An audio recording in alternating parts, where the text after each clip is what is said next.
So far we've talked about your immortal soul, which isn't, and we've looked at some words for death and destruction and being cut off.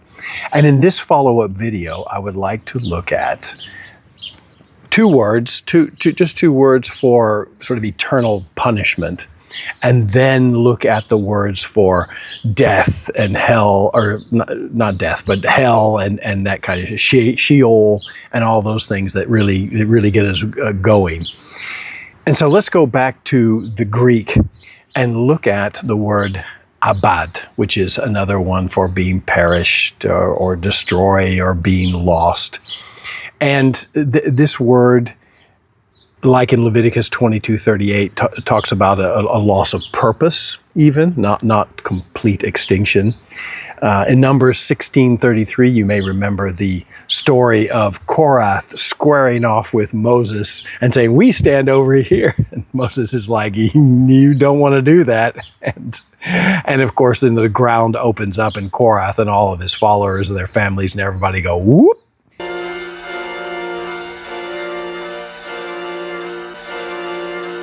Down into Sheol, they go down into utter destruction.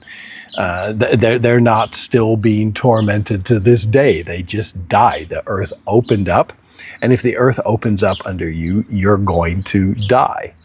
So that's the kind of thing that we're looking at there.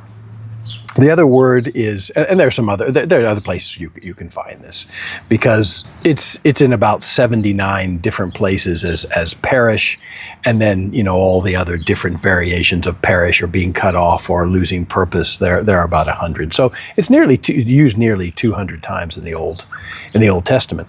The other word is shamad. This is used a little less than 100 times, 85 times as destroy or abolish, and we've got scripture such as Deuteronomy 9, where it talks about destruction of a consuming fire. So that was 9:3 and 9:14. So it's twice in that chapter. In Esther 3:13, you see Haman's decree to annihilate. Amos 9:8, there's destruction. And Psalm 92:7, there is a final and forever destruction. Again, coming back to, we're talking about, is there eternal conscious punishment? That's the kind of hell that gets preached today so often. Welcome to hell. You might be wondering how you got here. Well, you really shouldn't have read those Harry Potter books. And I think there's just no basis for it. I mean, it's understandable where it comes from, but once we start pulling it apart, we think, where's the foundation of this? We're almost always just talking about death, destruction, being cut off. People are referred to as perishing. John 3:16 says that, those who believe on Jesus Christ will not perish but have everlasting life. And that's contrasted with those who don't will perish. Nothing about this kind of conscious eternal punishment. And Paul comes out and says this too, this mortal must put on immortality, which means I'm mortal. I don't have immortality. Oh no, you just need to die and release your soul. No, that's what Jesus argued against Plato and the Greek philosophy, this called Greek dualism of the body. You have spirit and you have body, and the body's kind of bad and evil, and that goes plop, and then you can go off and do other stuff.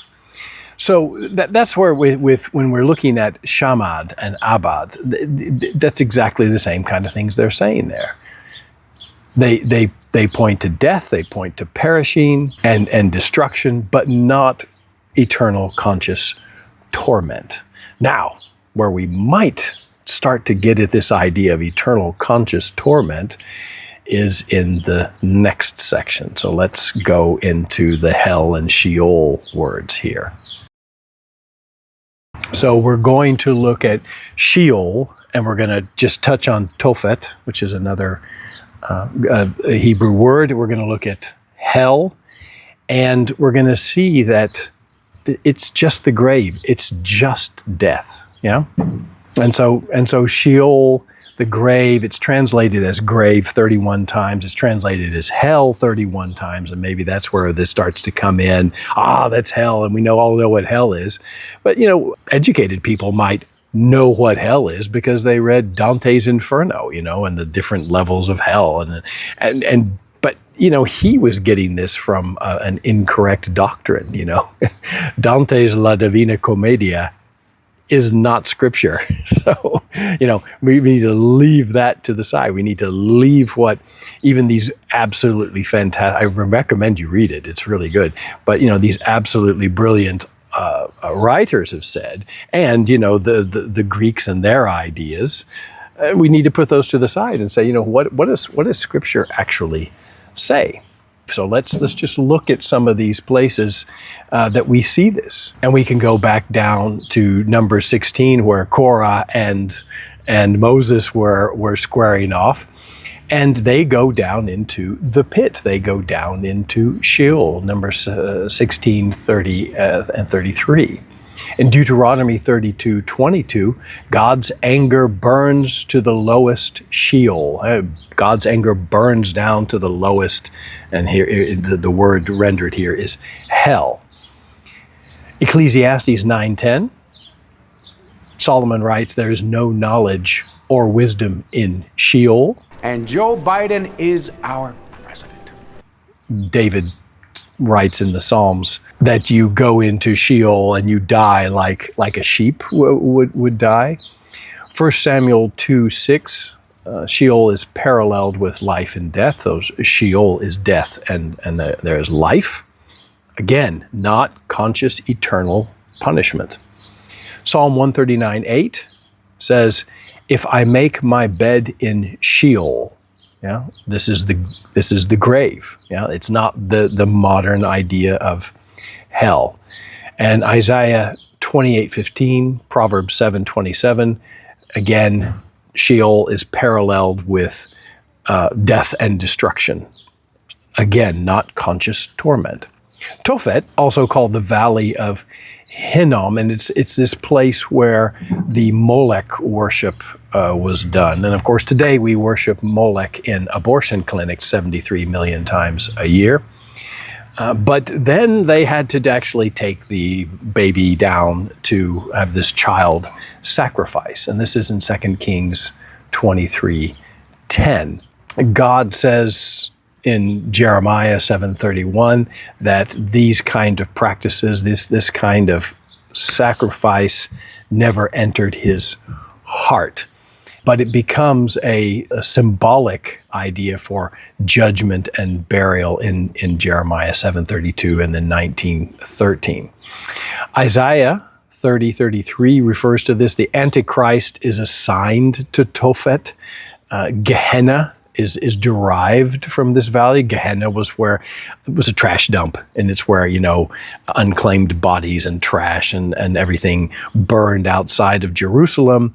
And so it was always, it was eternally burning and all that kind of stuff. And so, this is where you go into, you'll end up in Gehenna, or you'll end up in Tophet. And so, we look at the modern idea of hell, this just doesn't work, even though it's translated that way. It's over the years, it's got this baggage of meaning that is really not helpful. And it may be helpful to know, where does the word hell even come from? Now, in Old English, it meant to cover or to hide. In Germanic languages, hail means to heal something. So you could cover or hide a scar. So helmet, heel, helling a house. This is putting the thatch on a house. All these things, covering over, is where the word hell comes from. But this all just kind of points back to, that this is covered over. This is the grave. This is perished. This is gone. But it doesn't point at all to any kind of process happening. We covered it over, we healed it, but underneath it's this conscious torment. There's no aspect of that here. So what does Scripture say about what actually happens to the wicked? I'm happy to report that with Jesus out of the picture, the world will be a darker, more miserable place. There will be no redemption for lost sinners, no justification before God, and no victory over death. Well, let's just go through a few of these. I want to really pound this down, and then we'll have a summary, and then we'll be done with this video. So in Romans 6:23, it says, "The wages of sin is eternal hell." No, the wages of sin is death. Well, that's pretty clear. In Proverbs 24:20, it says, "The candle of the wicked shall be put out." And then that candle would be melted down and burned again and melted down and burned. No, it doesn't say that. In Job 21:30, it says, "The wicked are reserved for destruction." Yeah, but it said they're destroyed and then they're popped back and then they're destroyed. No, but it just doesn't say that. The wicked are reserved for destruction. Out. Done. In Psalm 68:2, the wicked perish like melting wax. You know, it's a candle, and the wax kind of goes, parts of it burns away, and the rest kind of melts off, and that's how death is referred to. Psalm 49:12, which I've referred to a couple of times, is that, you know, we die like the beasts. We are the same substance as the beasts. The word in the Old Testament is nephesh. We got this breathed it out. We're breathing animals, you know, in that way. And so it talks about, you know, animals having a nephesh, this soul. Psalm 104:35 talks about the wicked shall be no more. Well, again, this is not eternal conscious punishment that's being referred to here. Obadiah 16 says, you know, it will be as if they had never existed. Isaiah 41:11 says kind of the same thing. They will be as nothing. So as we go through New and Old Testament, you see, you know, that there's just really no basis for this, and it's been a terrible thing perpetrated on people, and especially used to sort of, you know, say, well, you know, you're gonna go burn in hell forever. Do you want to do that? Well, no, you know, well, then you need to accept Jesus Christ. Yeah, that seems a bit manipulative, but we are made in His image, and we do have brains that can kind of, you know, understand God to some level, and it just seems completely out of proportion. Now, you could say yes, but the idea of being saved by grace through faith is also completely out of proportion, and I think you would have a really good point there. So why shouldn't, you know, those people who are not saved by grace have a disproportionate punishment? Well, you know, that's an interesting conversation. The problem is that the words of Scripture don't support anything like that. And some people have made the words of Scripture support it, but they don't really. And then, you know, we'll talk about that in a little bit more in the next video. So, in summary, Sheol is the grave. Hell is just another, you know, way of saying Sheol. It's the grave, it's destruction. And all the words kind of used around that, like Tophet and Gehenna and Tartarus and these kinds of words, are just to emphasize the destruction element of this, but not constant, eternal punishment in a place called hell, like is very often taught in the churches today. So until our next video on this, which I hope will be our last one, God bless.